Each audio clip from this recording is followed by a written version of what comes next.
The Otter Librarian and the Labyrinth of Books. Once upon a time, in the vibrant and bustling ocean town of Parochial Point, there lived an otter by the name of Mrs. Phoebe Paige. She was a respected member of the community, and she had an incredibly special job, librarian of the Sea Library.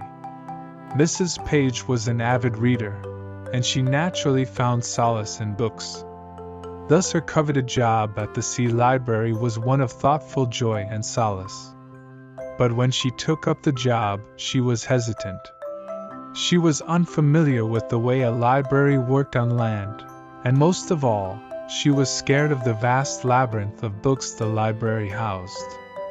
The Labyrinth of Books was a large, looming and mysterious structure that was located at the center of the Sea Library. It had been built by one of the older generations, and none of the occupiers of the town knew what resided inside. It was simply a large, dark building permeated by an air of mystery. Mrs. Paige had heard stories about the labyrinth and how it was filled with strange creatures and odd books. But despite her fear, she bravely ventured inside to unearth the secrets of the labyrinth. After a few hours, the darkness began to lighten and the cobweb-littered shelves started to look familiar and inviting.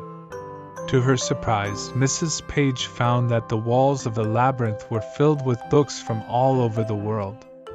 Some of the books were ancient, others were from the modern era, and the labyrinth contained both fiction and non-fiction.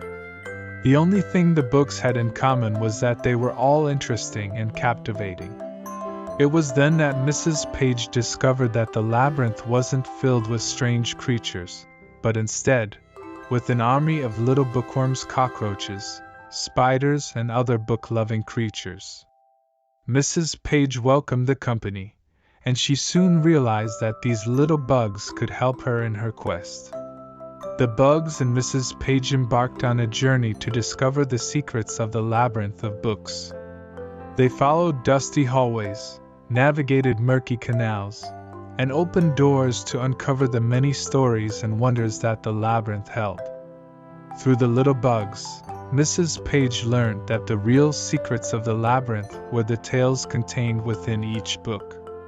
So, instead of searching for mysterious creatures, Mrs. Paige became a storyteller, and the little bugs became avid listeners. Mrs. Paige read aloud tales of past glories and horrors, of love and loss, of bravery and adventure.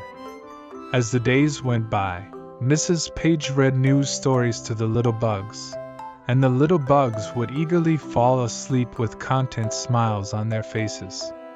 Soon, the town's children began to hear of Mrs. Paige and her marvelous library. They began to flock to the Sea Library, eager to hear Mrs. Paige's stories and explore the wonders of the labyrinth.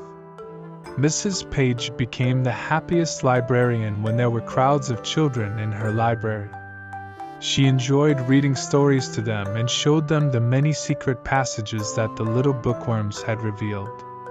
Mrs. Paige was able to create a perfect balance between the whimsical world of the labyrinth and the real world of the young children. The children were enthralled by her stories and the magical world of the library. Mrs. Paige's tales of bravery, courage, and adventure soon became a sensation. Children, and adults too, from near and far would come to visit the labyrinth, mesmerized by Mrs. Paige's stories. The Sea Library flourished, and soon Mrs. Paige found a new life of peace and contentment in her beloved Labyrinth of Books. The end.